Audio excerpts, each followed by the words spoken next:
Par rapport au travail qu'on fait auprès des enfants en privé de famille, en fait, on est en partenariat avec une institution qui prend en charge ces enfants.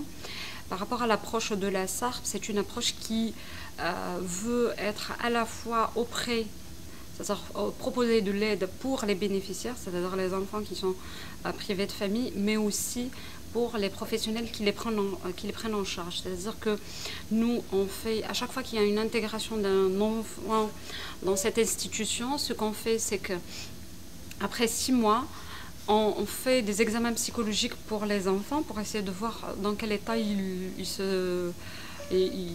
sont, pour essayer de faire comme un diagnostic de leur état de santé mentale et psychologique. On fait aussi du soutien et du suivi psychologique pour les enfants.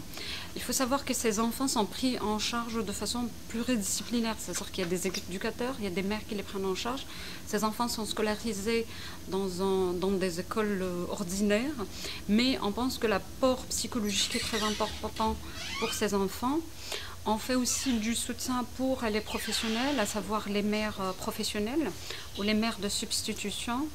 Aussi pour les éducateurs, on leur fait des formations par rapport à la psychologie de l'enfant, par rapport à des problèmes que pourraient avoir des enfants qui sont privés de famille et quels sont les moyens et les outils pour aider ces enfants à se développer entre guillemets normalement.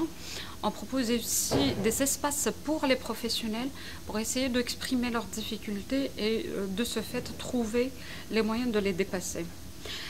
Ça, de façon générale, la SARP a aussi intervenu lors des situations de catastrophes naturelles.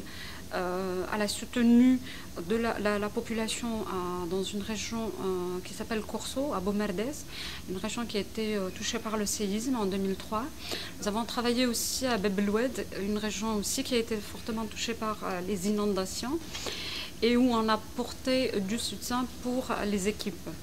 En fait, l'idée principale ou la mission principale de la SARP, c'est, puisque nous travaillons beaucoup plus avec les enfants et les familles, notre approche c'est d'essayer, au-delà, d'apporter un plus par rapport à ce qui se fait dans les autres associations qui s'occupent de l'enfance et de la jeunesse.